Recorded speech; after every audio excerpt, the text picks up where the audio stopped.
গোটা দক্ষিণ এশিয়ার মধ্যে আমার জানা মতে কোথাও নাই কি কৃষকরা তাদের নিজস্ব আম ফল বাজারে বিক্রি করার জন্য নিজেই বাজার তৈরি করছে। হ্যাঁ,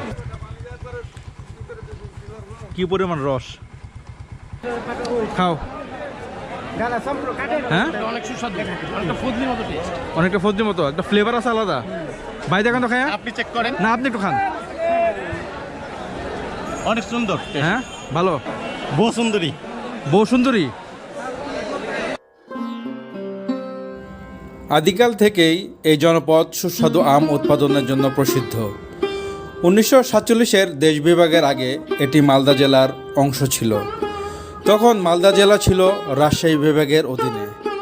দেশ বিভাগের পর মালদা হয়ে যায় ভারতের অংশ এবং চাঁপাইনবাবগঞ্জ হয়ে যায় পূর্ব পাকিস্তানের অংশের রাজশাহী বিভাগের একটি মহকুমা।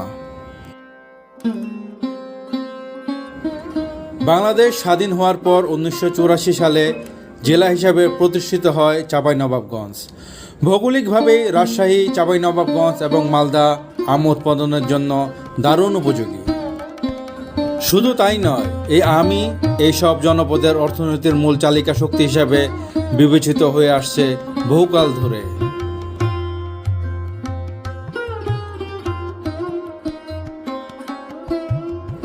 বন্ধুরা, আগের একটি পর্বে ভোলাহাটের বিখ্যাত আমের বাগান দেখিয়েছি। এর ধারাবাহিকতায় আম ফাউন্ডেশন দেখাবো না, তা কি করে হয়?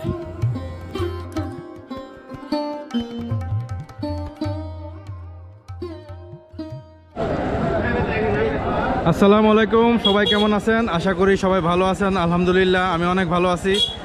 আমি এই মুহূর্তে এশিয়ার সবচেয়ে বড় বাজারের ভিতরে একটা ভোলাহাট চাঁপাইনবাবগঞ্জ আম ফাউন্ডেশনে আছি। এই মুহূর্তে রুবেল অনেক ব্যস্ত, আমার সেই পার্টনার রুবেল। আজকে রুবেলকে নিয়ে চলে আসছি। রুবেল, তোমার কেমন লাগতেছে এই বাজারটা দেখে? অনেক অনেক অনেক ভালো। ইভেন নিজে সরাসরি কিভাবে বাগান থেকে আম কৃষকরা নিয়ে আসতেছে, সেখান থেকে আম কেনা হচ্ছে, বিক্রি করা হচ্ছে, তারপরে সেটা ট্রান্সপোর্টেশন করে আমাদের ঢাকায় যাচ্ছে। আমরা এই আমগুলো অ্যাকচুয়ালি ঢাকায় বাসায় বসে পাই, বাট সেখানে যেতে যেতে আমরা হয়তো 2-3 দিনের বাসি থাকে, বাট এখানে আমরা যেটা পাইছি আজকে সকালবেলা একদম একদম টাটকা, আর এখানে চলে আসছি, মানে এর থেকে ফ্রেশ আর টাটকা।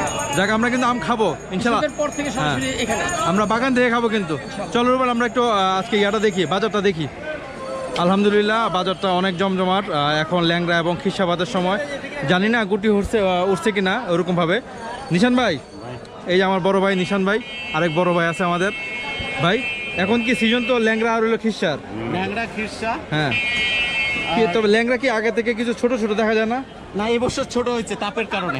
তাপের কারণে ছোট হয়ে গেছে, বৃষ্টি নাই। হ্যাঁ, বৃষ্টি কম তো, তার জন্য একটু ছোট হয়েছে। আবার এটা কিন্তু আবার মোটামুটি সাইজ ভালো হয়েছে।